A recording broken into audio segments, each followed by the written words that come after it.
దేవుడికి స్తోత్రములు కలుగునుగాక. Praise the Lord. చాలా సంతోషము. మన సమయాన్ని సద్వినియోగపరుచుకుందాం. మన పరిశుద్ధ గ్రంథం తెరిచి రోమీలకు రాసిన పత్రిక 6వ అధ్యాయము 12వ వచనం నుంచి గమనిస్తాం. రోమీలకు రాసినటువంటి పత్రిక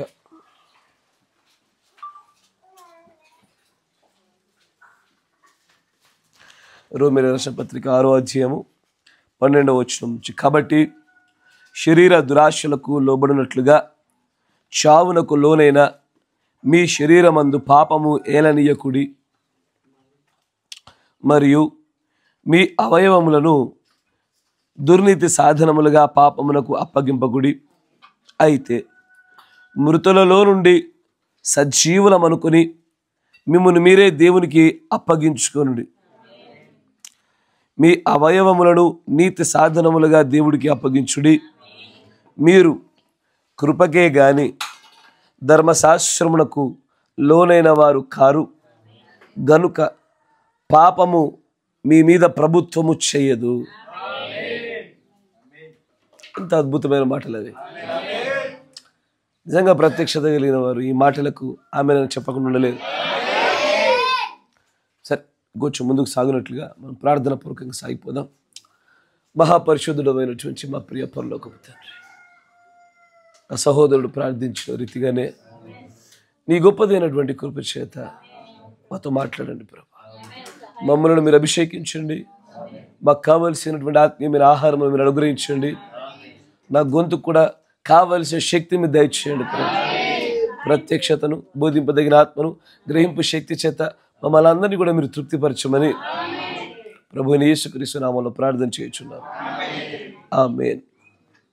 ఇక్కడ పౌలు గారు రాస్తూ ఆయన అంటాడు, మీరు మిమ్మల్ని మీరే సజీవులమని మీరు అనుకోండి. మీరు ఎలా అయిపోయారంటే, ఒకప్పుడు పాపము చేత మనం మరణించి ఉండగా చనిపోయిన వారిగానే ఉంటుంది, కానీ ఇప్పుడైతే మనం తిరిగి లేచామనుకోండి. మీరు ఇక మనం తిరిగి లేచిన వారమే. ఆత్మీయమైన కోణము గుండా దేవుని యొక్క ఆ జీవము మనలో ఉండేటువంటి ఆ ప్రాణంలోనికి ఇప్పటికే వచ్చేసింది. బహుశా కొందరిలో ఎక్కువ తక్కువ ఉండొచ్చు, కానీ అది ఇదివరకే లోపలికి స్థానం చేసేసుకుంది. ఆ లోపల ఆ జీవము తన స్థానాన్ని వెతికి ఉండగా ఈ యొక్క దేహం మాత్రమే మార్పు చెందాల. ఈ దేహం మాత్రమే మార్పు చెందవలసింది ఉండగా ఆయన అంటాడు, మీరు కృపకే కానీ లా చట్టము ధర్మశాస్త్రములకు మీరు దాసులు కాదు, లోనైన వారు కారు గనుక పాపము మీ మీద ప్రభుత్వము చేయదు. ఇక్కడ మీరు చదివినటువంటి లేఖనాలను కూడా చూస్తే దేవుడికి స్తోత్రం కలుగునుగాక. చదవబడినటువంటి లేఖనాన్ని మీరు గమనించినట్లయితే ఆయన అంటాడు, మీరు కృపకే గాని ధర్మశాస్త్రమునకు లోనైన వారు కారు గనుక పాపము మీ మీద ప్రభుత్వము చేయదు. పాపానికి కృపకి ఉన్న సంబంధాన్ని గమనించగలగాల. కృప ఉత్పత్తి అగుటకు అనేకమైన కారణాలు ఉన్నాయి. దేవుడు when divine love is projecting అనగా దైవికమైన ప్రేమ ఎప్పుడైతే ప్రచురము చేయబడుతుందో అనే వర్తమానంలో ఆయన అంటాడు, మీరు దైవికమైన ప్రేమను మొట్టమొదటిగా కలిగి ఉన్నప్పుడు అది మిమ్మల్ని కొంత దూరం వరకు ప్రయాణం చేయించి అటు తరువాత కృప దాని స్థానమును తీసుకున్నట్లుగా ఈ దైవికమైన ప్రేమ ప్రారంభ దశలో మీకు ఉపయోగపడుతుంది అని అంటాడు ఆయన. అయితే దేవుడి ప్రవక్త చాలా చక్కగా దీనికి వివరణ ఇస్తారు. ఆయన అంటాడు, అసలు కృప ఎందుకు అవసరమై ఉన్నది, కృప ఎందుకోసం అది ఉత్పత్తి చేయబడవలసిన వచ్చింది అని చెప్తూ ఇక్కడ మాట్లాడిన అదే లేఖన సంబంధమైనటువంటి ఒక మాట నేను చెప్తా ఉంటారు వర్తమానంలో. అది మీకు చూపించాలని ఆశపడుతూ చూడండి. అన్పార్డనబుల్ సిన్ క్షమించబడని పాపము అనే వర్తమానంలో 54-1024లో 179 పేరాలో ఆయన అంటాడు, and we never know the sin. అసలు మనకు పాపం అంటే ఏంటో తెలియదు అసలు. ఎప్పుడు less there would be a law. అసలు ధర్మశాస్త్రము, చట్టము, ఆజ్ఞలు ఉంటేనే అక్కడ పాపం అనేది ఉత్పత్తి అవుతుంది. ఆజ్ఞలు లేకుండా, ధర్మశాస్త్రము లేకుండా అసలు పాపం అనేది ఉత్పత్తి అవ్వడం అనేది జరగదు. ఆ తర్వాత అంటాడు, దెన్ అప్పుడు వెన్ లా కమ్, ఎప్పుడైతే ధర్మశాస్త్రము, చట్టము, ఆజ్ఞ వస్తుందో, అండ్ మేడ్ సిన్ మ్యాగ్నిఫైడ్. మంచి వినాలా, ఎంత బాగా చెప్తున్నాడు చూడండి. దీన్నే మీరు చక్కగా పట్టుకోగలగాల. ఆయన అంటాడు, అసలు చట్టము, ధర్మశాస్త్రము, ఆజ్ఞలు ఉంటేనే పాపం అనేది ఏంటంటో బయటపడుతుంది. ఈ చట్టము, పాపము, ఈ చట్టము కానీ, ధర్మశాస్త్రం కానీ, ఆజ్ఞలు కానీ రాగానే ఈ పాపము మ్యాగ్నిఫైడ్ అంటే ఇది పెద్దదిగా, గుర్తింపదగినదిగా, మనం చూడగానే పట్టుకోగలిగే రీతిలోకి అది కనబడుతూ ఉంటుంది. చట్టం ఉంటే, ఆజ్ఞ ఉంటే, ఉదాహరణకి చిన్న పిల్లల ఉదాహరణ చెప్తాను చూడండి. నేను ఈ పిల్లోడికి చెప్పాను, చప్పట్లు కొట్రా బాబు అని. పీటర్ వన్ తీసుకో. ఈ చిన్న పిల్లలకు చెప్పాను. నేనేమన్నానంటే, ఇదిగో మీరు చప్పట్లు కొడుతూ ఉండండి అన్న అని చెప్పాను. నేను చెప్పగానే వాడు ఎప్పుడైతే నా ఆజ్ఞ వచ్చిందో, కొట్టండి అనే ఆజ్ఞ, ఈ ఆజ్ఞను దాటగానే పాపం అనేది కనబడతా ఉంది. కరెక్టేనా? ఒకవేళ కొట్టండి అనే ఆజ్ఞ లేకపోతే వాడు కొట్టినా కొట్టకపోయినా నేను దాన్ని తప్పుగా ఎంచను. అంటే ఆజ్ఞ లేనప్పుడు పాపం ఉంటుందా? ఉండదు. ఇది తెలుగులో ఉందా వర్తమానం? Unpardonable sin. ఆ పదం నాకు చాలా ప్రాముఖ్యం. అక్కడ 54-1024 చూడండి ఒకసారి. క్షమింపబడని పాపము,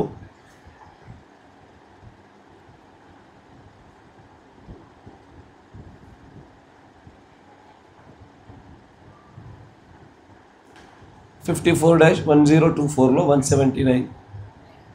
54-1024 లేదా?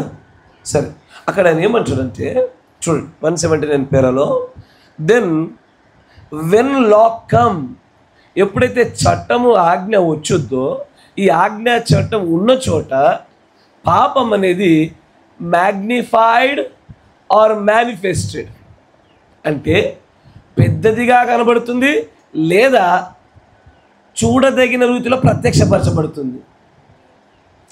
ఆయన ఏమన్నాడు మీకు అర్థమవుతుందా? ఒకసారి ఇంగ్లీష్లో చూడండి, తీసిన వాళ్ళు చదవండి ఒకసారి. అప్పుడు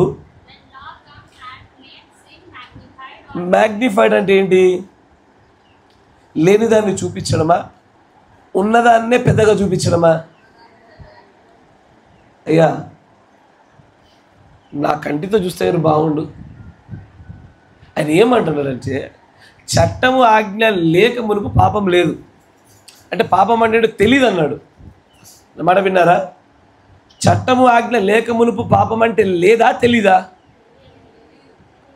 అంటే ఆజ్ఞ, చట్టము లేక మునుపు కూడా పాపం ఉండేనా? అది చెప్పడానికి ఆయన అంటాడు, ఆజ్ఞ, ధర్మశాస్త్రము, చట్టం రాగానే పాపము మ్యాగ్నిఫై అయింది. అంటే చిన్నదిగా ఉండేది చూడదగిన రీతిలో పెద్దదిగా కనబడుతుంది. కానీ ఈ చట్టము, ఆజ్ఞ రావడానికంటే మునిపే పాపం ఉన్నది.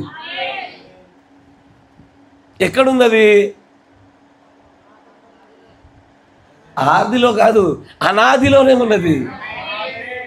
దేనితో? ఇప్పుడు ఆజ్ఞ, చట్టము, ధర్మశాస్త్రం లేక మునిపే సాతాను పాపం చేశాడు, లూసిఫర్ పాపం చేశాడు. లూసిఫర్ పాపం చేసినప్పుడు అప్పటికి ఇంకా ఏ ఆజ్ఞలు రాయబడలేదు. దాన్నే ప్రవక్త అంటాడు, ఈ ధర్మశాస్త్రం రావడానికంటే ముందు నుంచే పాపం ఉన్నది. ఈ ధర్మశాస్త్రం రావడం వల్ల పాపం అనేది పెద్దదిగా కనబడి మనము చూడదగిన స్థాయిలో ప్రత్యక్షపరచబడింది. కానీ పాపం ముందు నుంచే ఉంది. అసలు చట్టము, న్యాయము దేన్ని బట్టి వస్తుందయ్యా అంటే, ఎక్కడో ఒక చోట అవిధేయత, అవిశ్వాసము, అనే పాపాల ఉత్పత్తి జరిగిన తర్వాతే చట్టాలు, నియమాలు, ఆజ్ఞలు వచ్చేవి. తప్పకుండా చప్పటి కొట్టి తీరాలి అని నేను ఎప్పుడు పెడతాను? కొట్టనప్పుడు. సో ఇప్పుడు ఆలోచించండి, మంచిగా వినాలా. నా ఆజ్ఞ ముందు ఉన్నదా, పాపం ముందుందా?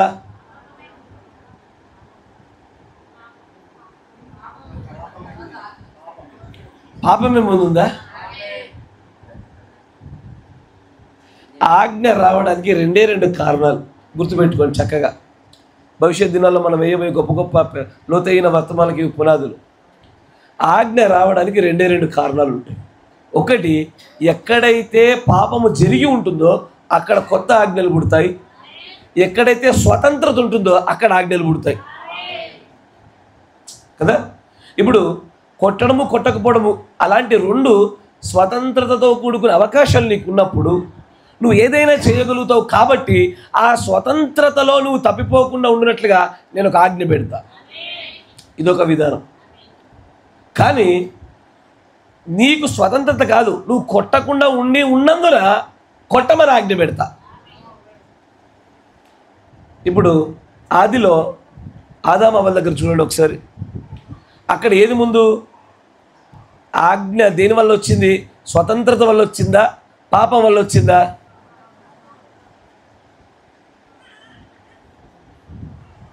అయ్యా, స్వతంత్రత వల్ల వచ్చిందా? ఖచ్చితంగా. ఆ తర్వాత కొన్ని ఆజ్ఞలు వచ్చాయి. ఏవి? ఇది శిక్షలతో కూడుకున్న ఆజ్ఞలు. నీ భర్త మీద నీకు వాంచగలుగుద్ది, అతన్ని నేల్తాడు. Yes are no? ఇది శిక్షతో కూడుకున్న ఆజ్ఞ.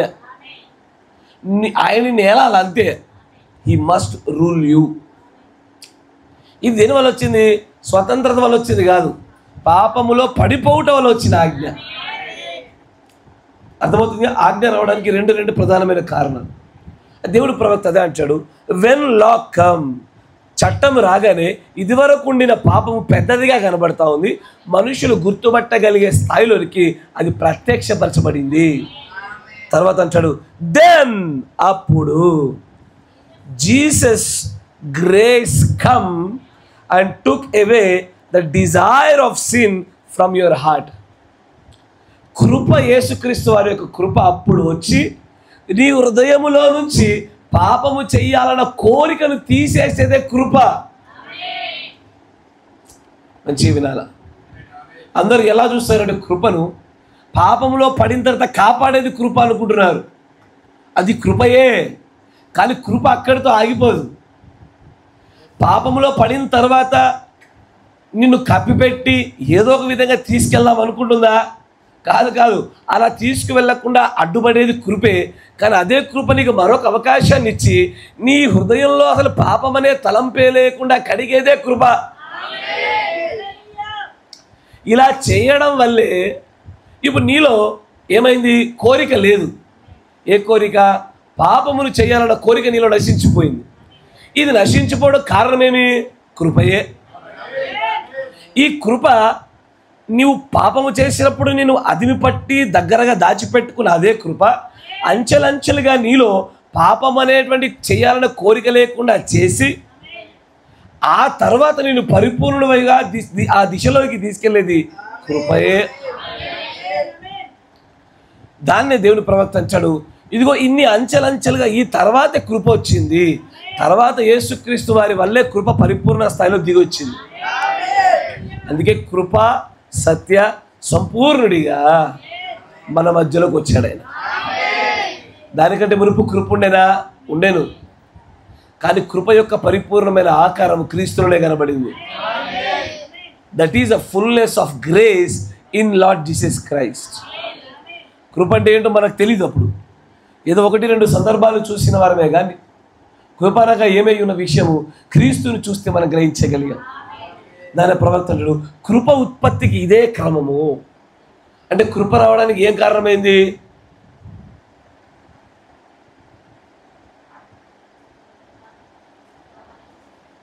అది ఏది వినబడలే నాకు.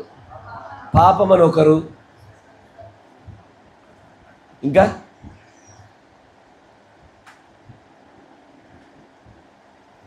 కృప రావడానికి గల కారణం ఏమై ఉండవచ్చు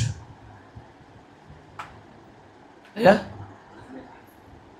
ఆజ్ఞ రెండో ఆన్సరు. ఒకరేమో పాపము, ఇంకొకరేమో ఆజ్ఞ, ఇంకా ఇంకోటి అది మిస్ అయింది ఇప్పటి వరకు మాట్లాడుకున్న దాంట్లోనే. అమ్మా ఎగ్జాక్ట్లీ, గాడ్ బ్లెస్ యూ. స్వతంత్రత, ఫ్రీడమ్.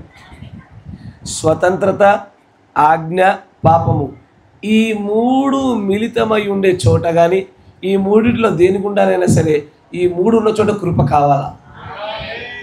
ఈ మూడు ఒంటిగా ఉన్నా, మిశ్రమమై ఉన్నా కృప లేనిదే ఈ మూడింటిని దాటి నీతిమంతుడని తీర్పు తీర్చగల మనుషుడు లేడు ఎక్కడైనా సరే. కరెక్టేనా? పాత నిబంధనలో ఈ ధర్మశాస్త్రం మనపైన ప్రభుత్వం చేసి మనల్ని నీతిమంతులుగా తీర్చలేదు కనుక కృప కావాలని మనం ఆశపడుతుంది. కానీ కృప వచ్చిన తర్వాత జరిగే సమస్యలు ఉన్నాయి కొన్ని. ఇప్పుడు జరిగేది, ఇప్పుడు కొత్త నిబంధనలో ఆజ్ఞ ఉందా? పాపం ఉందా? స్వతంత్రత ఉందా? ఉందా? పౌలు గారు అంటారు గలతీ పత్రికలో, ఈ స్వాతంత్ర్యము 20 ఏళ్ళు విన్నారు, ఈ స్వాతంత్ర్యము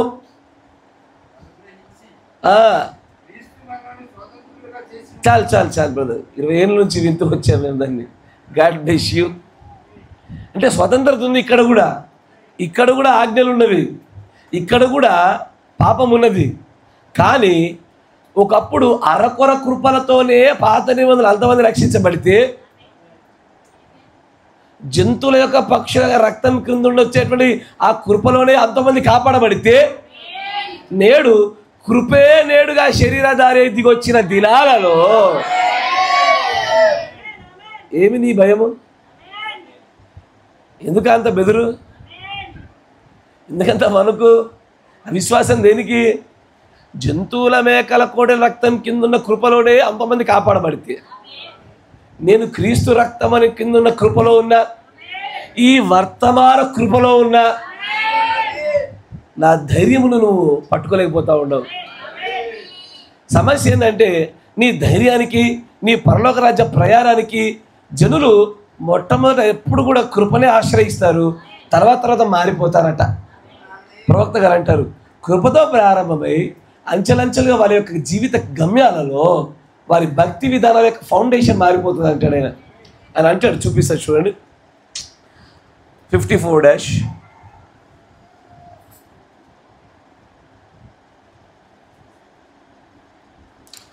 1-2 54-1-2 దాంట్లో 201 పేరు చూడండి.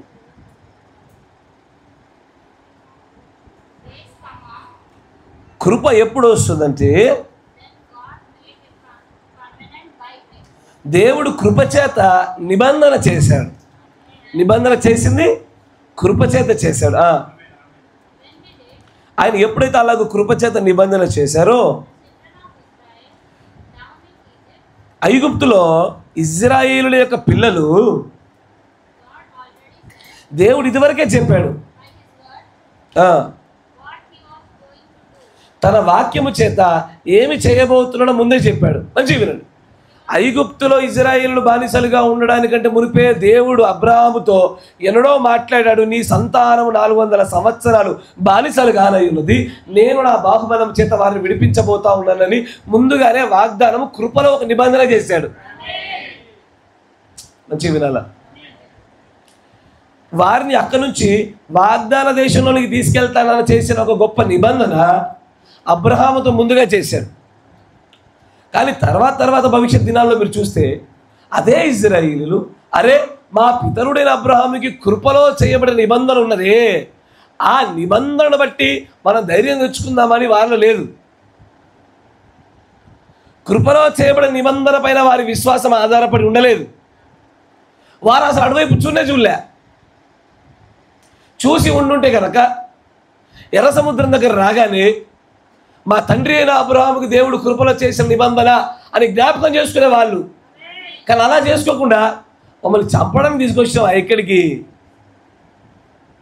ఏడ సమాధులు దొరకనట్టు, ఈ ఎర్ర సముద్రం తేరా కనబడిందా? వారు ఇలాంటి మాటలు ఎందుకు పలకగలిగారంటే వారు తమ ముందు కనబడుతున్న సాధ్యమా అసాధ్యమా, మనుషుల చేత జరుగుతుందా జరగదా అనే ఈ క్రియలను చూశారే కానీ తమ పితరుడైన అబ్రహాముకు ముందుగానే కొన్ని సంవత్సరాల క్రితమే కృపలో చేయబడిన నిబంధనలు మర్చిపోయారు వీళ్ళు. ఫరో సైన్యం వస్తే ఏముంది? ఆ కృపా నిబంధన జ్ఞాపకం చేసుకోవాలా? అమాలేకులు అడ్డొస్తే ఏముంది? కృపా నిబంధన జ్ఞాపకం చేసుకోవాలా? ఉన్నత దేహులు కలిగిన వారు ఉంటే ఏంటి? కృపా నిబంధన జ్ఞాపకం చేసుకోవాలా? బిలాము లాంటి వాడు అడ్డొస్తే ఏంటి? కృపా నిబంధన జ్ఞాపకం చేసుకోవాలా? కృపకు బదులుగా వారు మరో దాన్ని ఎన్నుకున్నాడు అంటాడు ఆయన. మీరు వింటున్నారా? ఎంత అద్భుతంగా చెప్తాడు ప్రవక్త. అబ్రహాముతో ముందుగానే అసలు ఈ పిల్లలు ఎవరు పుట్టక మునిపే అబ్రహాంతో అంటాడు, అబ్రహామా నీ పిల్లలు పుడతారు, వస్తారు, కొంత సంవత్సరాలు బానిసలుగా ఉంటారు, తర్వాత నేను విడిపిస్తా కృపలో అని ఒక నిబంధన చేశాడు. ఈ నిబంధనను పట్టుకొని ముందుకు సాగవలసిన వారే ఉండగా, ఆ కృపలో చేసిన వాగ్దానాన్ని పట్టుకొని ముందుకు సాగవలసిన వారే ఉండగా మనుషుల దేహాలు చూస్తున్నారు, సైన్యం యొక్క సంఖ్యను చూస్తున్నారు, ఎదుటివాడి బలాబలగాలు చూశారు, వెనక తరుముకొస్తున్నటువంటి ఫరో సైన్యాన్ని చూశారు, ముందుగా అడ్డుగా ఉన్నటువంటి సముద్రాన్ని చూశారు.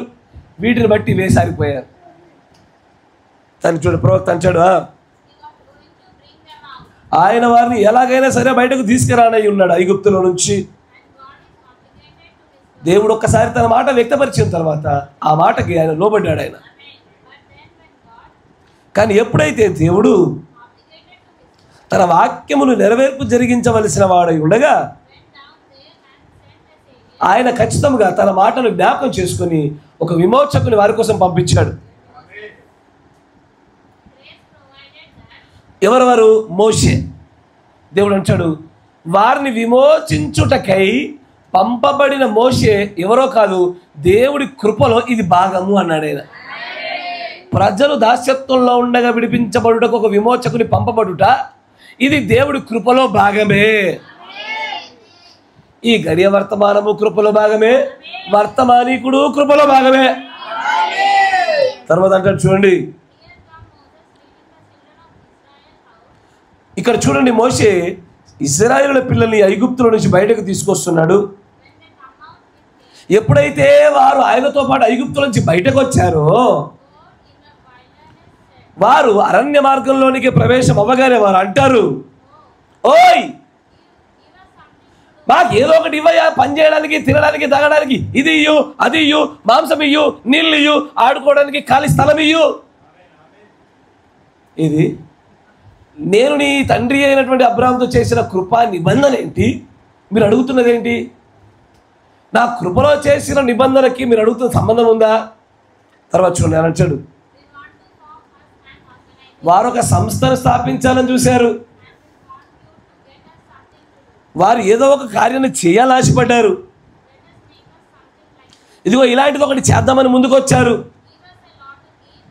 వారు మాకు ధర్మశాస్త్రాన్ని ఇవ్వు, అన్ని జనులకు ఎలాగో చట్టాలు ఉన్నాయో రాజులు ఉన్నాయో మాకు కూడా అలాంటివి కావాలని అడిగారు వారు. నిర్గమకాండం 19లో ఇజ్రాయేలు చేసిన అత్యంత గొప్పదైన పొరపాటు అదే. పాత నిబంధనలు అత్యంత పెద్ద తప్పు ఒకటి, కొత్త నిబంధనలు అత్యంత పెద్ద తప్పు ఒకటి. కొత్త నిబంధనలు అత్యంత పెద్ద తప్పు ఇజ్రాయేల్ చేసింది ఏంటయ్యా? ఈయన రక్తము మా మీద మా పిల్లల మీద ఉండును గాక. ఇంతకు మించిన దౌర్భాగ్యం తెలియవడానికి ఉండదు. పోయిపోయి ఎవరి రక్తం అడిగావు నువ్వు? ఏ రక్తమైతే ఈ ప్రపంచంలో ఆ పరలోక రాజ్యానికి ద్వారమై ఉన్నదో ఆ రక్తాన్ని నువ్వు పెద్ద శాపంగా నీ మీద పెట్టుకుంటుంది. ఇక నీ పైన రెండాత్మలో శతపను కాపాడబడవిగా.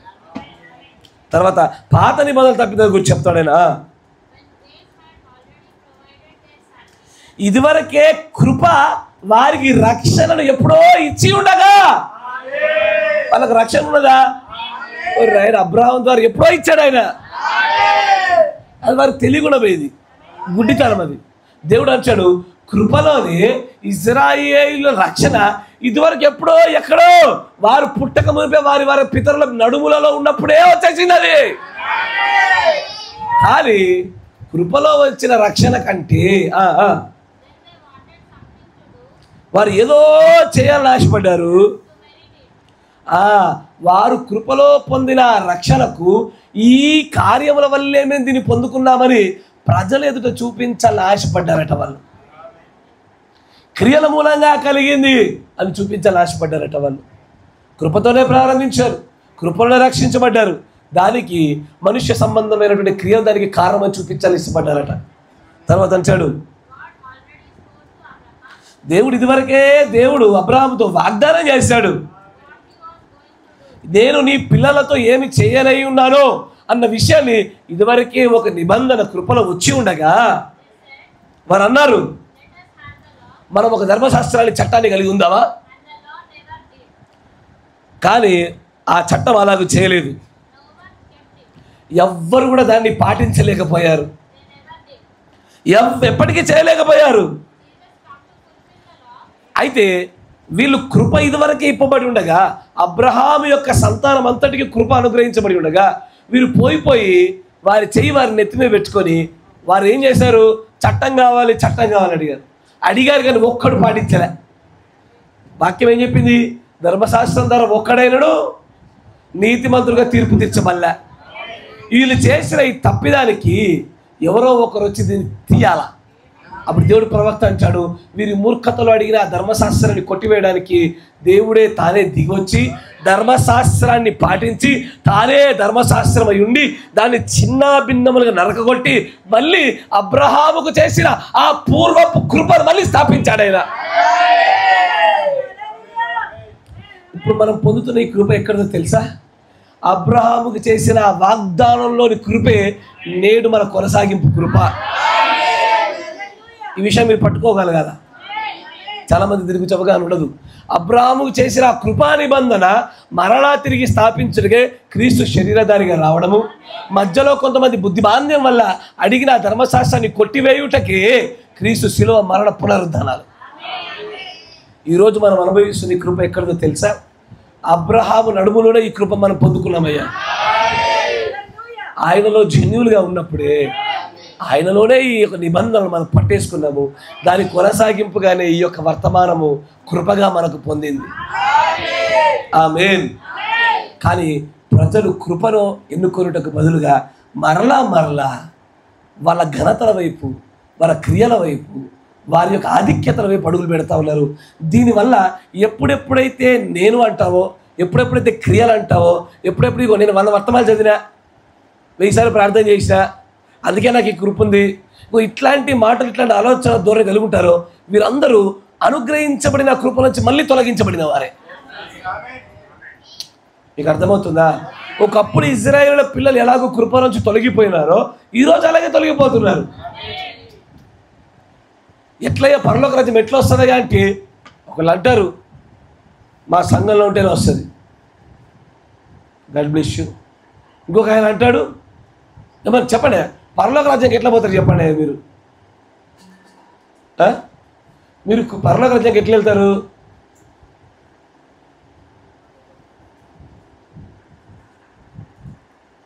హలో, మరి జోక్ కాబట్టి నేను ఇప్పుడే చెప్తే కదయ్యా, పరలోక రాజ్యానికి మీరు ఎట్లా వెళ్తారు?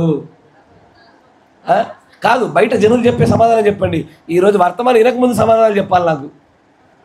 ఇప్పుడు వర్తమానం వినక కృప అంటారు అందరూ. ఇప్పుడు కాదు, వర్తమానానికి ముందు ఏమేమి సమాధానం వచ్చేటిది? ముద్రలు బ్రదర్ అని ఒక ఆయన అంటాడు, కరెక్టేనా? ఇంకా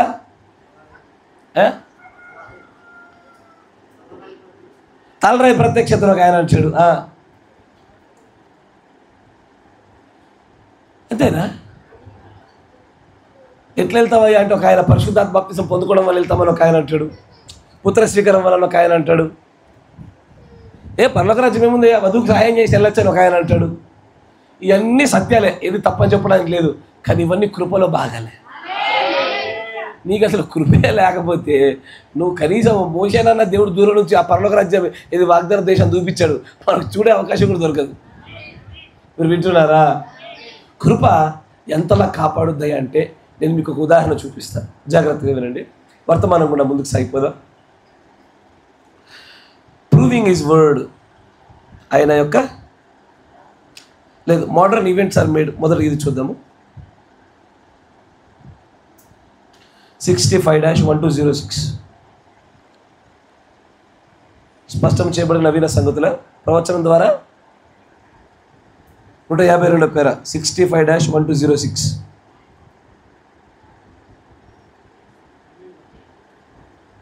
152 పేర. జ్ఞాపకం ఉంచుకోండి, ఇది కేవలం ఒకే ఒక్క పదమే, ఒక్క పదం మాత్రమే. ఇంత పెద్ద తలకాయ నొప్పికి ఒక్క పదమే కారణం. మరణం రావడానికి, పాపం రావడానికి, ఈ లోకంలో ఎన్ని క్షోభలు అనుభవించడానికి, గచ్చపొదలు, ముళ్ళతుప్పలు, రాళ్ళు, రప్పలు ఉండడానికి ఇంత పెద్ద తలకాయ నొప్పికి ఒక్క పదమే కారణం. అవ్వ దేవుడి యొక్క మాటలో ఒక్క మాటను సరిగ్గా విశ్వసించనందున, నమ్మనందున ఆమె ఈ భూమి మీదకి ఇంత పెద్ద సమస్య తీసుకొచ్చింది. ఏది? ఒక్కవాడే. అయ్యా గుర్తుపెట్టుకోండి, అయ్యా వేల మాటల్లో ఒక్క మాట తప్పితే ఇంత సమస్యనా? వేల మాటల్లో ఇదే మాట మరో చోట దేవుడు ప్రవక్త చూపిస్తాడు చూడండి. 64-0816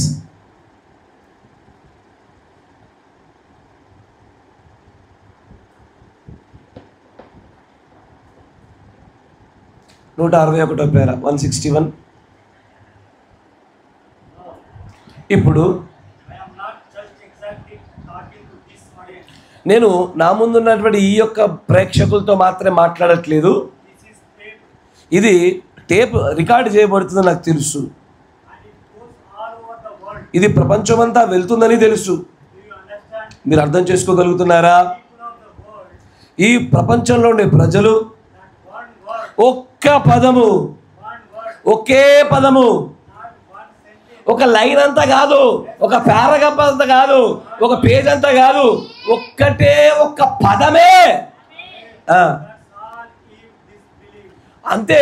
అవ్వ నమ్మనిది ఒక్క పదం మాత్రమే. ఒక్క పదం నమ్మకపోతే ఇంత ఘోరం జరుగుద్దా? వాళ్ళ యొక్క మహిమను కోల్పోయినారు, దేవుడి జీవాన్ని కోల్పోయినారు, ఈ భూమి మీదకి మరణం తీసుకొచ్చేసి మనలందరినీ బాధ పెట్టినారు. ఏమయ్యా, మనలందరినీ క్షమ పెడతా ఉన్నారు. కరెక్టా కదా? ఆ అవ్వ ఒక్కటి పడకపోతే ఈ రోజున పెళ్ళిళ్ళు, పేరంటాలు, మేకప్లు, నగలు, ఇల్లు కట్టుకోవడానికి బాధలు ఉండకపోయేవయ్యా.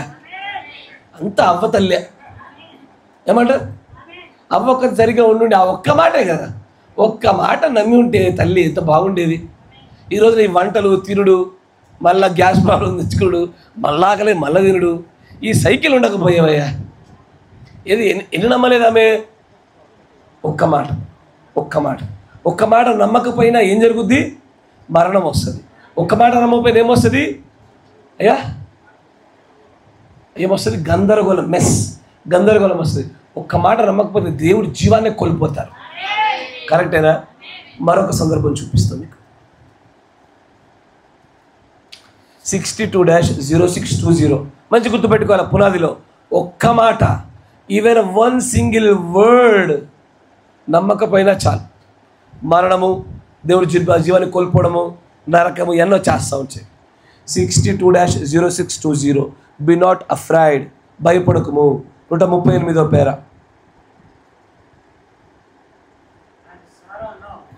ఇప్పుడు సారా వారిద్దరు కూడా వృద్ధాప్య దశకి వెళ్ళిపోయారు. అప్పటికి అబ్రహాము 100 సంవత్సరాల దగ్గర వాడు, సారా 90 సంవత్సరాల దగ్గరగా వచ్చేసింది. వారిరువురు కూడా గుడారంలో ఉన్నారు.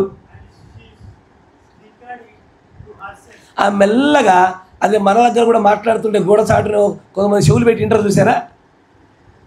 అట్టాగే మీకు అర్థమైందా? రిజలా ఏదైనా మాట్లాడినప్పుడు అయ్యగారు ఏం మాట్లాడుతున్నారని మెల్లమెల్లగా ఇట్లా ఇల్లుకుంటా ఛాయ్ ఇవ్వడానికి వస్తారు. ఛాయ్ ఇవ్వడం కాదు ప్రాముఖ్యం, ఇనుడు ప్రాముఖ్యం. అంటే నేను గమనిస్తూ ఉంటాను. అప్పుడప్పుడు నీళ్ళు ఇవ్వడానికి వస్తారు. నీళ్ళు మాకిచ్చి మా గొంతు తడుపుదామని కాదు, అలా చెవులు ఏదైనా మాట పడుతుందేమోనని. ఇక సారా లాంటి బిహేవియర్ వీళ్ళంతా. సారా కూడా మెల్లగా చెవిట పెట్టి కొన్ని విషయాలు వింటా ఉందంట. దాన్ని మనం ఏమని పిలుస్తాము మీకు తెలుసా? ఆమె తనకు తాను నవ్వి ఆమె అంటది, నేనా, నేను ముసల్దాన్ని. మంచిగా వినండి. ఒకప్పుడు ఆదిలో అవిశ్వాసంతో ఒక్క పదాన్ని నమ్మకపోతేనే దేవుడు మరణాన్ని ఇచ్చి జీవాన్ని తీసేసి మొత్తం గందరగోళంగా చేసి ఈ భూమి అంతటి శిక్షించాడు. కానీ దేవుడు ప్రవక్త అంటాడు, జాగ్రత్త, చూడండి సారా దగ్గర ఏం జరిగిందో. ఈమె అవిశ్వాసంతో పగలబడి నవ్వడము, నేనా ముసలిదాన్ని. ఎన్ని పదాలు వచ్చినాయి? 2-3 పదాలు వచ్చినాయి. అయ్యో, ఒక్క పదం వస్తే పడేశాడు, తీసేశాడు. ఇక్కడ 2-3 పదాలు వచ్చి నవ్వడం ఒకటి. ఇంకా మరి ఏం చేయాలా? వేసేసేయాల్సిందే ఇక. కానీ దేవుడు ప్రవక్త అంటాడు, చూడండి, అయ్యో నేను ఎలా సంతోషపెట్టబడతాను ప్రభువా, నా భర్త ముసలివాడే. ఇన్ని మాటలు నాయన, ఒక్క పదం అవిశ్వాసంతో మాట్లాడితేనే సృష్టి అంతా కూలిపోయింది.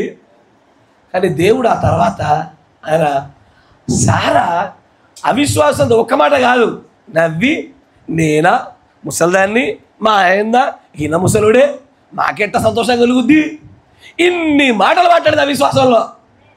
ఒకసారి మా దగ్గరికి వెళ్ళి చెప్పాలా, మధ్యలో ఆపి, నీకు తెలుసా ఆదిలో ఒక ఆమెకి ఇట్టనే నీలాగే అవిశ్వాసంతో ఒక్క మాట జరిగితే ఏం జరిగిందో తెలుసా? ఇవన్నీ చెప్పినాడు. ఆమెకి ఏమనిపిస్తుంది? ఒక్క మాటకి అంత అయితే నేను ఎన్ని మాటలే నా పరిస్థితి ఏంది? గుండెలు ఎదురుడే. దేవుడు ప్రవక్త వచ్చారు, చూడండి.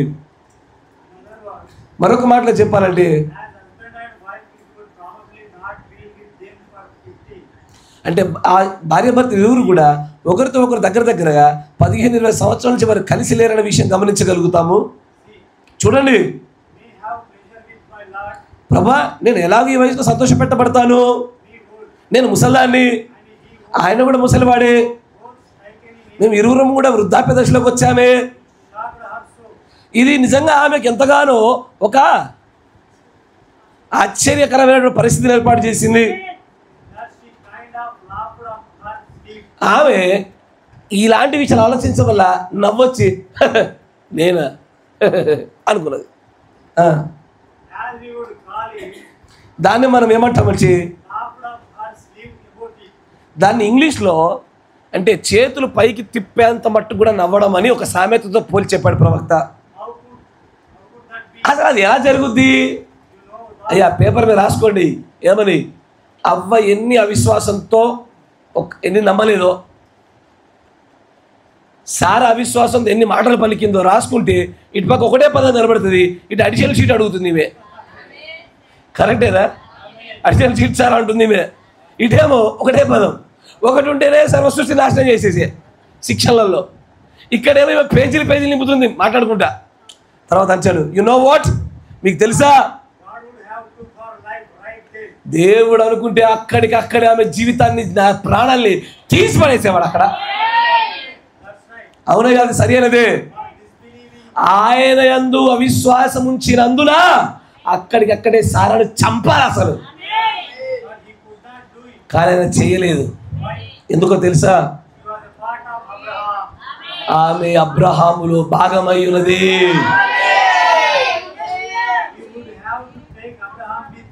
ఆమెను తీసుకెళ్లాలంటే దేవుడు అబ్రహామును కూడా తీసుకెళ్లాల్సి ఉండే.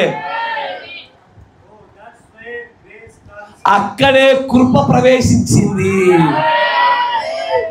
ఆలోచించండి, దేవుడు ఒక్క మాట అవిశ్వాసంతో ముందుకు సాగిన అవ్వకేమో సమస్తాన్ని తీసిపడేసేసాడు.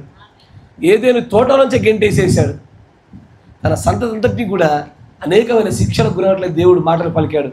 కానీ సారా దగ్గరికి వస్తే మాత్రము అవిశ్వాసంతో ఎన్నో మాటలు పలికి నవ్వినా దేవుడు ఆమె అబ్రహాములో భాగమైనందున దేవుడు ప్రవక్త అంటాడు, అక్కడ కృప ప్రవేశించుట వలన సారా బ్రతికింది. దేవుడు చాలా క్షుణ్ణంగా ప్రతి విషయాన్ని న్యాయబద్ధంగా కొలుస్తాడు. ఆయన అవ్వ దగ్గర దేవుడు కృప చూపించలేదా?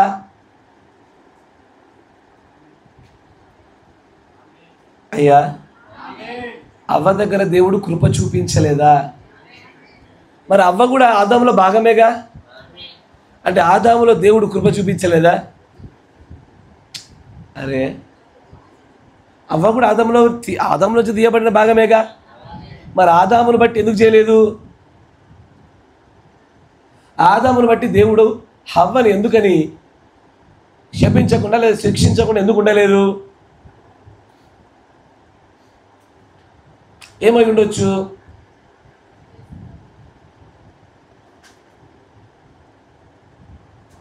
ఇక్కడ సారాయి మేము ఒప్పుకోలే, తప్పు చేసే ప్రభావం ఒప్పుకుందా? దేవుడు వివేచనతో దొరకబట్టిండు. అబ్రహాము కూడా తెలియదు అలా ఆవిడ నవ్విందని. కరెక్టేనా? అబ్రహాము కూడా తెలియదు అలా ఆవిడ నవ్వింది, ఇన్ని మాట్లాడదని. దేవుడు చెప్తుండు సారా నవ్వలేలా? అవు నవ్విందా? ఓకే ఓకే, మీరు చెప్తే కరెక్టే ప్రభు. అంతే. ఏం జరిగింది అక్కడ? దేవుడు ఆదాము పట్ల చూపిన కృప కన్నా అబ్రహాం పట్ల చూపిన కృప ఉన్నతమైనది. దాన్ని ప్రవక్త చెప్పలేదా? అని అంటాడు, ఆదాముతో ఇది తింటే చస్తావు, ఇది తింటే బ్రతుకుతావు అని చెప్పాడు. దేవుడు ఆయనతో చేసిన నిబంధన షరతులతో కూడుకుంది, అబ్రహాంతో చేసిన నిబంధన షరతులు లేనిది. అక్కడుంది అసలైన మ్యాటర్. అబ్రహాముతో చేసిన నిబంధన షరతులతో మార్పు చేర్పులు జరగని నిబంధన చేశాడు. అందుకే అబ్రహాం 2 మార్లు అబద్ధమాడినా దేవుడు కృపలోంచి తొలగిపోలే. మీరు వింటున్నారా? దాన్నే మనం మధ్యాహ్నకాల సమయంలో ప్రవక్త మాట్లాడలేదా? అబ్రహాము చేసిన తప్పిదాలు ఎన్నో, కానీ కొత్త నిబంధనకు వచ్చాక అవి రాయబడలేదని చెప్పారు. ఈయనతో దేవుడు చేసిన నిబంధన షరతులు లేని నిబంధన అవడం వల్ల, ఆ నిబంధన కృప వల్ల జరగడం వల్ల, ఆ కృపలో సారా భాగం అవ్వడం వల్ల అవ్వకు జరిగినట్టుగా సారాకు జరగలే. అదే కృపలో ఈరోజు నువ్వు నేను ఉన్నామయ్యా. ఈరోజు నువ్వులో నిలబడింది అదే కృప. ఎంత అద్భుతమైన కృప అంటే, షరతులతో పెట్టుండి ఇప్పటికి ఇప్పుడు తెచ్చేవారము. షరతులకు లోబడి ఉన్నట్లయితే ఆ కృపలో ఇప్పటికిప్పుడు నాశనం అయిపోయేవారు, మనతో కాకపోయేది. కానీ ఈరోజు నీతో నాతో ఎలాంటి షరతు చేసా తెలుసా? కృపలో జరిగిన షరతు తెలుసుకోవాలా. ఆ కృపలో ఆయన చెప్పింది ఏంటో తెలుసా? ఒక మాట చూపిస్తా చూడు. బైబిల్లోనే దేవుడు ఒక అద్భుతమైన మాట పలికింపజేస్తా వచ్చాడు. రోమపత్రిక 11వ అధ్యాయం 6వ వచనం. గట్టిగా, అది కృపచేతనైన ఎడల అది క్రియల మూలమైనదిగా ఎంత మాత్రము కాదు. ఏది కృప వల్ల అయితే ఏంటిది? అది పైకి వెళ్ళాలా?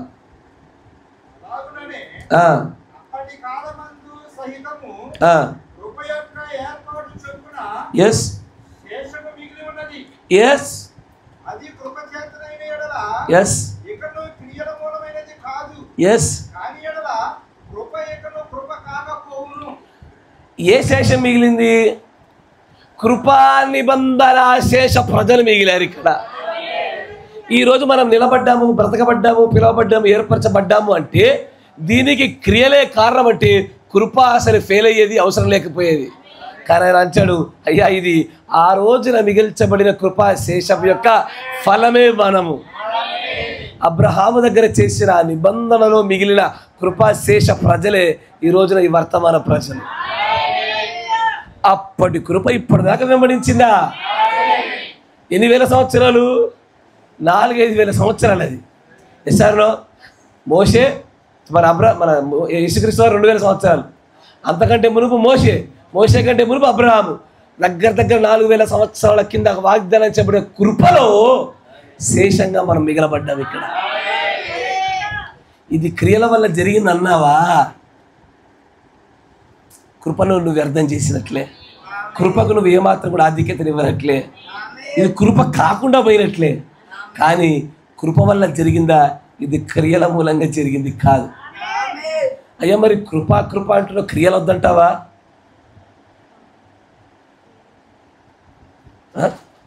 ఇది కూడా ఎందుకంటే ఈ వైపు నరికి పెట్టాలి ఒకటి, అతడు దుంగుద్ది బండి.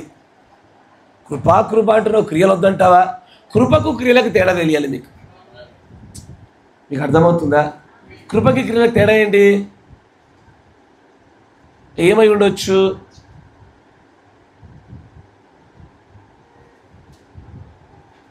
ఊరికే గెస్ చేయండి అడిగినందుకన్నా. కృపకి క్రియకి ఏమి బంధం ఏమై ఉండొచ్చు, తేడా ఏమై ఉండొచ్చు? రెండు ఒకటేనా? కృపయు క్రియ రెండు ఒకటైతే ఇప్పుడు ఏమంటాడు ఆయన? కృప అంటే క్రియలు ఉండవని, క్రియ వల్ల అయితే కృప కాదని అనకపోవు కదా, అనేవాడు కాదు. ఈ రెండు వేరు వేరే ఉండాలా. ఏంటి క్రియలకి కృపకి ఎక్కడ వ్యత్యాసం ఉంది? ఎక్కడ మనం ఆత్మ సంబంధంగా ఒక గీత ఎక్కడ గీయాలా? How to draw line between that grace and the works of God. ఎట్లా ఆ గీత గీయగలగాల చూపిస్తా చూడండి. దేవుని యొక్క ప్రవక్త అంచాడు 61-0827.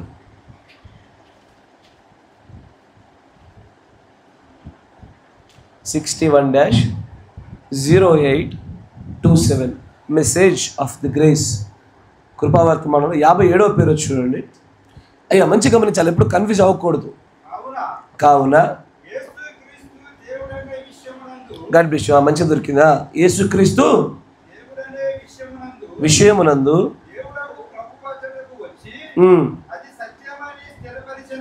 స్థిరపరచును.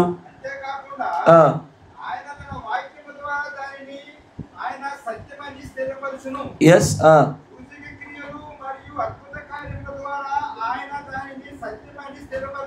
ఎస్, కృప సత్యమై ఉన్నది. ఇక్కడ జాగ్రత్త వినండి. అట్లయితే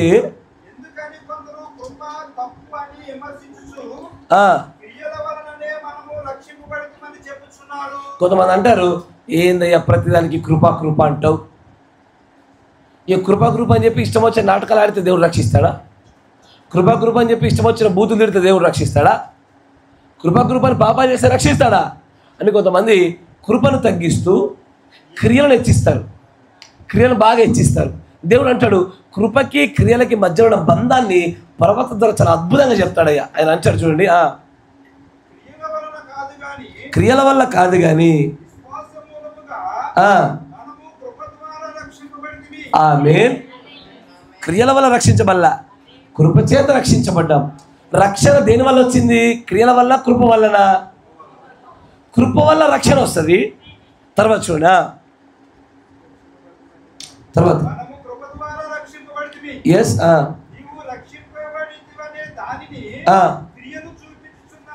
ఎగ్జాక్ట్లీ ఇది జరగాల. ఇక్కడ ఏం జరుగుతుందంటే రక్షణ కృపతో స్టార్ట్ అవుతుంది. కృప వల్ల రక్షించబడ్డావన్న మాటకి రుజువు క్రియలు. కరెక్టేనా? నేను కృప వల్ల రక్షించబడ్డా, అది జరిగిందన్న నిరూపణ ఏంటి? నాలో క్రియలు ఉత్పత్తి అవుతాయి. ఇప్పుడే క్రియల వల్ల రక్షించబడ్డట. ఇది ఎలాంటిదంటే ఋత్విక్ గారికి చెప్పా, అరే నువ్వు నల్ల కోట్ వేసుకోవాలంటే నువ్వు లాయర్ అవ్వాలిరా అని చెప్పా. లాయర్ అయితే నల్ల కోట్ వేసుకొచ్చిరా అన్న. వాడేమన్నాడు? డైరెక్ట్ నల్ల కోట్ వేసుకుని లాయర్ అన్నాడు. మంచిగా వినండి, డైరెక్ట్ నల్ల కోట వేసుకుంటే లాయర్ అన్నాడు. అది ఎంత మూర్ఖతో! క్రియల వలన రక్షణ కలుగుతుంది, అంతే మూర్ఖత. మీకు అర్థమైందిగా? వాడు ఏం చెప్పాలి నాకు? అవునన్నా లాయర్ చదువు చదివితే నాకు నల్ల కోట వస్తుంది, అప్పుడు నేను వేసుకోవచ్చు అని చెప్తే ఇది కరెక్ట్ ఫ్లో. దానికి బదులుగా వాడు నల్ల కోట వేసుకొని అన్నా చదవాల్సిన అవసరం లేదన్నా, వేసుకోవడం కావాలా మొదలుగా, వేసుకుంటేనే లాయర్ అని నచ్చున్నాడు. ఆడు ఎంత పిచ్చోలా కనబడతాడో. ఈ రోజున క్రియలతోనే రక్షణ వస్తుంది అన్నవాడు కూడా అంతే మూర్ఖుడు. రక్షణ క్రియలతో రాదు, రక్షణ వచ్చేదే కృపతో. ఆ రక్షణ కృప వల్ల వచ్చిందన్న మాట నిరూపణే క్రియలు. అర్థమైందా? ఇప్పుడు ఒకవేళ ఒక వ్యక్తిలో క్రియలు లేవనుకో, మంచిగా వినండి, ఒక వ్యక్తిలో క్రియలు లేవనుకో, అతనికి ఏం లోపించినట్టు? రక్షణార్థమైన కృప లోపించినట్లు. కృపా కార్యములేవి?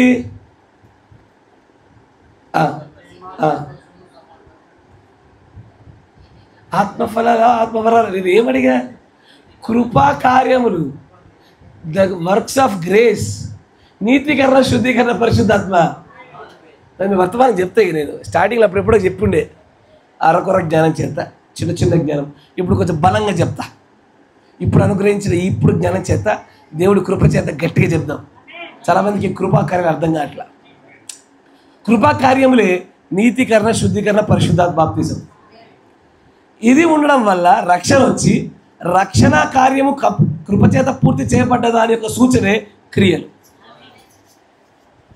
కరెక్టేనా? ఇప్పుడు ఇది ఎలాంటిదంటే, నాకు కృప వచ్చింది, రక్షణ సాధించుకున్నాను, అది క్రియలు ఉత్పత్తి చేసింది.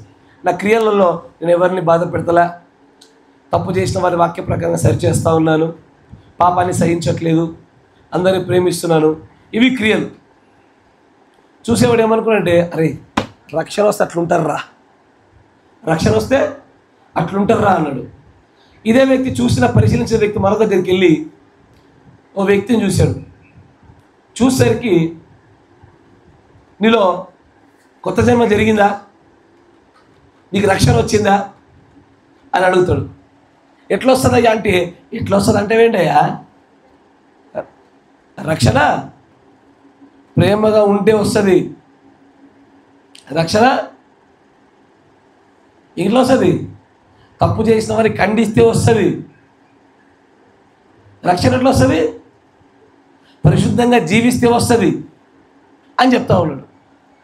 ఈ రోజున వర్తమాన విషయంలో కూడా కృపకి క్రియలకి కన్ఫ్యూజ్ అయిపోయి అటు కొట్టుకుపోయారు, ఇటు కొట్టుకుపోయారు కొంతమంది. కరెక్టేనా? పాపాలు చేసేవాడు చేస్తూ కృపను దాక్కుంటున్నాడు. క్రియల మీద ఆధారపడేవాడు చాతగానుడు ఆయన కృప అంటున్నాడని వాడు హెచ్చించుకున్నాడు. నీకు అర్థమవుతుందా? రెండు దిక్కులో అటొక వర్గం వెళ్ళింది, ఇటొక వర్గం వెళ్ళింది. కానీ ప్రవక్త సరైన ప్రత్యక్షత చెప్తాడు. కృపలో రక్షణ ప్రారంభమై ఆ రక్షణ కృప వల్ల కలిగిందనడానికి సాదృశ్యముగా, రుజువుగా క్రియలు ఉత్పత్తి అవుతాయి. క్రియలు కావాలా, కృప కావాలా?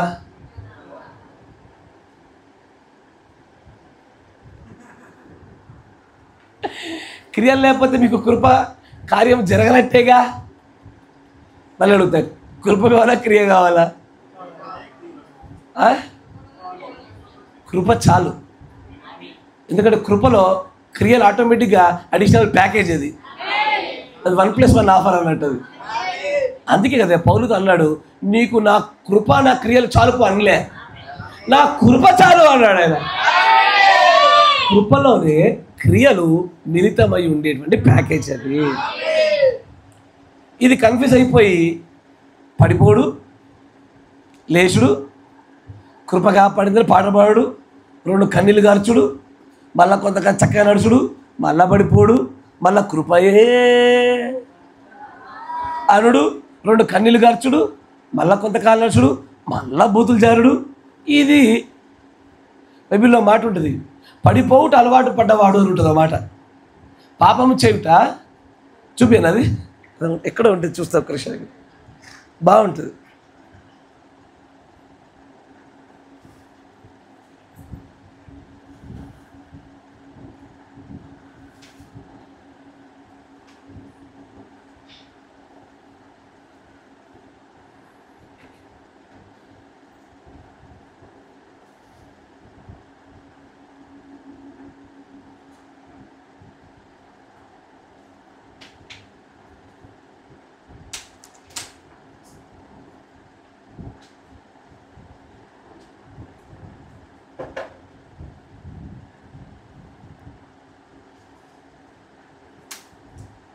మొదటి యోహాను పత్రిక 3వ అధ్యాయం 6వ వచనం.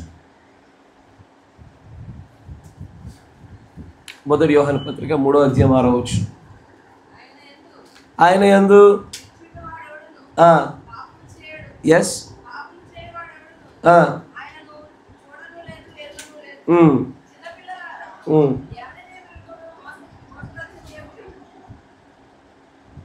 అంతే ఉందా? అంతే ఉంది అక్కడ.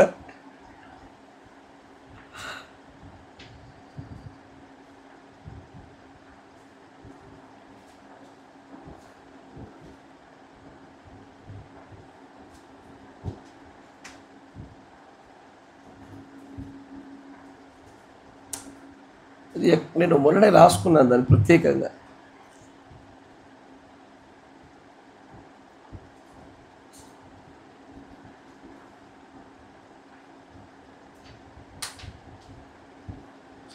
దాంట్లో 9వ వచనం చూడము.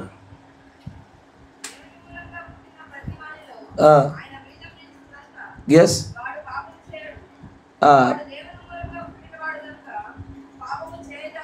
చాలు. ఇక్కడ ఇంగ్లీష్లో ఏముంటుందంటే no one born of God makes a practice of sinning. ఏంటది? ప్రాక్టీస్ ఆఫ్ సిన్నింగ్ అంటే ఏంటిది? పాపాన్ని కసరత్తు చేయడం, ప్రాక్టీస్ చేయడం. మెడిసిన్ ప్రాక్టీస్ చేస్తారు తెలుసా? అంటే ఏంటిది? ఒక్కొక్కళ్ళ మెడిసిన్ ప్రయత్నించుట. అట్లాగే అక్కడ రాయబడిన మాట తెలుగు తర్జుమా అట్లా కనబడుతుంది, కానీ ఆయన అంటాడు ప్రాక్టీస్ ఆఫ్ సిన్నింగ్. ఒక్కొక్క చోట ఎక్కడెక్కడ ఏ పాపం చేయడానికి అవకాశం ఉండదు అక్కడక్కడ ఆయా పాపాన్ని ప్రాక్టీస్ చేస్తారు. ఎవరు చూడట్లేదు దోస్తులు అక్కడ తాగుతారు, ఎవరు చెప్పట్లేదా సినిమాకి వెళ్తారు, ఎవరు చూడట్లేదా నగలు పెట్టుకుంటారు, ఎవరు చూడట్లేదు మేకప్లు వేస్తారు, ఎవరు చూడట్లేదా ఎక్కడెక్కడ ఏ ఏ పాపములు అయితే ప్రాక్టీస్ చేయడానికి అవకాశం ఉంటుందో ఆయా పాపాలు చక్కగా చేసేసి కూర్చొని దే ప్రాక్టీస్ సిన్ అంటాడు ఆయన. అంటే పాపం చేయడంలో సిద్ధాస్తులు అవ్వాలంటే ప్రాక్టీస్ చేయాలా? అరే మీకు అర్థమవుతలే. పాపాన్ని ప్రాక్టీస్ చేస్తేనే కదా సిద్ధాస్తులు బాగా ప్రావీణ్యులైపోయి దొరకకుండా పాపం చేయగలుగుతారు. దొరకకుండా దొరకదు. దాన్ని నచ్చాడు ది ప్రాక్టీస్ ఆఫ్ సిన్నింగ్. ఇష్టం వచ్చిన పనులు చేస్తారు, మళ్ళీ చర్చిలోకి వచ్చి కూర్చొని ఆమేన్ ఆమేన్ హల్లెలూయా. దాన్ని ఆయన అంటాడు ప్రాక్టీసింగ్ ద సిన్. మీరు రెస్పాండ్ అవ్వలేదు, దీన్ని వర్తమానం చెప్తా గురిగా. బైబిల్లో కూడా చాలామంది సిన్ను ప్రాక్టీస్ చేశారయ్యా. ఎవరు చేస్తారండి ఇట్లా? కృపను క్రియలతో ఏ విధంగా అది ముడిపడి ఉందన్న విషయాన్ని గ్రహించక, కృప అంటే క్షమాపణని మాత్రమే గ్రహించే వాళ్ళు పాపాన్ని ప్రాక్టీస్ చేస్తూ చేస్తూ చేస్తూ చేస్తూ కృప దగ్గరకు వచ్చి కూర్చుంటారు. కానీ నిజమైనటువంటి కృప మన ప్రారంభంలో కొటేషన్ చేద్దాం, అది పాపములు చెయ్యాలన్న కోరికనే హృదయంలోంచి కడిగేస్తుంది. అది నిజమైన కృప. అది ఏం చేస్తుందంటే నువ్వు పాపిగా ఉండగా కాపాడి నీ పాపములు మొత్తం అంతా తీసివేసి అసలు ఆ కోరిక నీ హృదయం లేకుండా చేస్తుంది. అది కృప. నువ్వు ఏదైనా ఒక విషయంలో ఒకప్పుడు గత జీవితంలో పాపము చేసి ఈ రోజున అసలు దాని విషయమే ఆలోచన కూడా కలగలేకుండా ఉన్నదా? ఏదైనా ఒక విషయం ఉందా? వాయము నేను అడిగి మీకు అర్థం కాలే. గత జీవితంలో ఏదో ఒక దాంట్లో పడిపోయి పాపమైన ఉండి ఆ పాపమైన దాంట్లో ఇప్పుడు పడిపోకుండా కనీసం ఇప్పుడు అలాంటి తలంపు కూడా రాకుండా జయం పొందావా? ఒక్క దాంట్లోనన్నా అది కృప వల్లే. కృపే ఆ కార్యం చేసింది నీలో. అయ్యా అప్పుడు జయించాలి, ఇప్పుడు ఎట్లా జయించావు అంటే ఏం చెప్తావు అంటే అప్పుడు కొద్ది వర్తమాన ప్రత్యక్ష తక్కువ అయ్యా, ఇప్పుడు ఎక్కువ అందుకే జయించాలంటావా? కృప ఎగిరిపోయినట్టే. క్రియలకు you started taking the merits. నీ ఆధిక్యతలు తీసుకోవడం మొదలుపెట్టగానే కృప ఎగిరిపోతుంది అంటాడు. కానీ దేవుడు ప్రవక్త చెప్పినట్టుగా ఏదైతే మనం ఒక విషయంలో విజయమును పొందుకొని, ఒకప్పుడు ఒక స్మోకింగ్ అలవాటు ఉండే అసలు ఇప్పుడు అలాంటి కోరికే లేదు, ఒకప్పుడు డ్రింకింగ్ అలవాటు ఉండే ఇప్పుడు ఆ కోరిక లేదే, అసలు ఒకడు వచ్చి నా ముందు పెట్టినా అది అసలు దీన్ని ఎప్పుడో జయించాలని చెప్పగలుగుతున్నావా? కృపని నువ్వు విజయముని అనుగ్రహించింది. నీ హృదయంలోంచి ఆ కోరిక లేకుండా చేసింది కృపయే. ఒకప్పుడు షార్ట్స్ బాగా చూసేది, ఇప్పుడు షార్ట్స్ మీద అసలు కోరిక కలగట్లేదా? మన కృప కావాలి. ఇక దీన్ని జయించడానికి ఏం కావాలా? దాన్ని చూడాలన్న కోరికే లేకుండా జయిస్తే దాని విషయంలో కృప పొందిన వాడివి దానమయ్యావు. అర్థమవుతుందా? పాపాన్ని జయించినట్లుగా చేసేది ధర్మశాస్త్రం కాదు, చట్టం కాదు, కృప చేస్తుంది. కృప మనకు విజయాన్ని, కృప మనకు ఆధిక్యతను, కృప మనకు పవిత్రతను, కృప మనలను ఏకత్వంలో నిలబెట్టేది. అది మీరు గ్రహించగలుగుతున్నారు కదయ్యా? మీరు కృప అనగానే దాన్ని అడ్డదిడ్డంగా తీసుకోకూడదు. కృప అంటే నీకు విజయాన్ని అనుగ్రహించి పరిశుద్ధుడిగా చేసేదే కృప. మరి దాంట్లో కృప ఏముందయ్యా అంటే నీ అంతటా నువ్వు చేసుకోలేని చోట ఆయన కృపనొందించే ఆత్మను అనుగ్రహించడం వల్ల జరిగే విజయం. అది నా అంతటా నేను జయించలేకపోతున్నాను ఆయన, నాకు నీ కృపనొందించు ఆత్మ వల్ల విజయం అనుగ్రహించిన ఆయన అన్నప్పుడు ఆయన కృపనొందించు ఆత్మనికి అనుగ్రహించి దాని విషయమైన ఆలోచనలు కూడా విజయాన్ని అనుగ్రహించి నీవు దాని కోరికలు కూడా నీ మనసులో కలగకుండా జరిగినప్పుడు నువ్వు విజయం సాధించావు. ఆ విజయానికి కారణము నీవు, నీ క్రియలు, నీ పాస్టర్ కాదు, దేవుడి కృపయే. ఈ కృప కొరకు మనం ప్రార్థించాలా. ఈ కృపనొందించు ఆత్మ ద్వారా మాత్రమే సాధించగలుగుతాం. మనం అడగాల్సింది ఏందయ్యా, అయ్యా నా పట్ల కృపనొందించు ఆత్మచేత కృప చూపయ్యా అని అడగాలి. అది చాలు మనకి. అది విజయాన్ని ఇస్తుంది, క్రియలను ఇస్తుంది. అది అన్నింటినీ ఇవ్వగలిగిందే ఆ కృపనొందించు ఆత్మ వల్ల వచ్చే ఫలం. దాన్ని పొందుకుందామా? ప్రార్థన వైపు అడుగులు వేద్దాం. God bless you. దేవుడు మనం దీవించును గాక.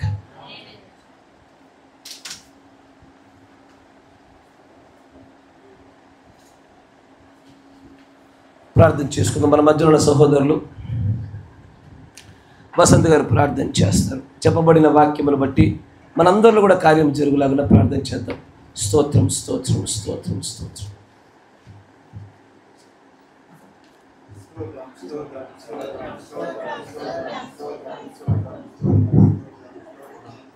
పరిశుద్ధుడా, మహోన్నతుడా, మహాగరుడా, సర్వాధికారి స్తోత్రములు చెల్లిస్తూ ఉన్నాము. ఇంతవరకు నేను నీ ఉచితమైన కృపలో మమ్మల్ని భద్రపరిచినందుకు స్తోత్రములు చెల్లిస్తున్నాను ప్రభా. ఇదిగో నాయన నీవు ఇచ్చినటువంటి ఈ కృపా వర్తమానాన్ని బట్టి మొదటగా నీకు కృతజ్ఞతాస్తుతులు చెల్లించి ఉన్నా. ఇదిగో నాయన మాలో ఏ మంచి లేనప్పటికీ కూడా ప్రభా నాయన, ఇదిగో దినదినము ప్రభా మేము చావుకు లోనైనటువంటి వారముగా ఉన్నప్పటికీ ప్రభా, ఇదిగో నాయన అక్కడ నీ కృపయే మమ్మల్ని కాపాడుచున్నదని మేము నమ్మొచ్చు ఉన్నాం. ఇదిగో ఈ సమయంలో ప్రభా నాయన ఎవరికి లేనటువంటి ఈ యొక్క వర్తమానమును ఇదిగో ప్రభు మమ్మల్ని ప్రేమించి మా వరకు నువ్వు తీసుకొని వచ్చి ప్రభా నాయన ఇదిగో మాకు నువ్వు అందించావంటే ప్రభా నాయన అది నీ కృప ఉన్నది ప్రభా. ఇదిగో మాలో నాయన దినదినము మేము తప్పుల మీద తప్పులు చేస్తున్నటువంటి వారముగా ఉన్నప్పటికీ ఇదిగో ప్రభు నాయన నీ యొక్క సేవకుని మీరు నిలవబెట్టి నాయన ఇదిగో ఆయన అతని నోటికి పూరగా ఉండి నాయన మాతో మీరు మాట్లాడి ఉన్నారు ప్రభా. ఇదిగో మా అతిక్రమములను చూడకుండా, మా పాపములను చూడకుండా, ఇదిగో మా దోషములను చూడకుండా ప్రభా, వాటిని ఏమీ రాయకుండా ప్రభా నాయన ఇదిగో కృప అనేటువంటి ఒక కార్యము ద్వారా మమ్మల్ని మీరు చూచి ఇదిగో మమ్మల్ని పిలిచి మమ్మల్ని మీరు ఏర్పరిచినందుకు నీ కృతజ్ఞతాస్తుతులు చెల్లించున్నాం. ఇదిగో ప్రభా మాలో ఏదైనా జరిగిందంటే అది నీ కృపేనని అంటున్నావు. ఇదిగో మేము సజీవంగా ఉన్నామంటే మా కృప ద్వారా నేను అంటున్నావు. ఇదిగో ప్రభా నీ స్తోత్రములు చెల్లిస్తూ ఉన్నా ప్రభా. ఇదిగో అలాంటి కృప మాకు అనుగ్రహించినందుకు నీకు స్తోత్రములు చెల్లిస్తూ ఉన్నా. ఇదిగో దేవా ఈ యొక్క సమయంలో ప్రభానైనా ఇదిగో ఆ కృప కలిగినటువంటి ఆత్మ మా అందరి మీద ఉండును గాక. ఇదిగో మా కృప మాలో ఉండును గాక. ఇదిగో ఆ విజ్ఞాపన చేయు ఆత్మ మాలో ఉండును గాక. స్తోత్రములు చెల్లిస్తూ ఉన్నా ప్రభా. ఒక్కసారి మీరు జ్ఞాపకం చేసుకోమని అడుగుతూ ఉన్నాము. ఒక్కసారి నాయన నీ దైవమైనటువంటి ఆ కన్నుల చేత మమ్మల్ని మీరు చూడమని అడుగుతూ ఉన్నా. ఇదిగో నాయన కృప ఏమై ఉన్నదో ప్రభా, ఇదిగో మేము కృప చేతనే రక్షింపబడి ఉన్నాం. ఇదిగో మా క్రియల చేత కాదుగానే ప్రభా, కేవలం నాయన నీ కృప చేతనే ప్రభా. ఇదిగో నాయన ఆ కృపను మాలో మీరు ఉంచినందుకు నీకు స్తోత్రములు చెల్లిస్తూ ఉన్నాం. ఇదిగో ప్రభువైనా మీరే తోడుగా ఉండి నడిపించినందుకు నీకు స్తోత్రములు చెల్లిస్తూ ప్రభు అయినటువంటి యేసు క్రీస్తు నామములో ప్రార్థించి ఉన్నాము.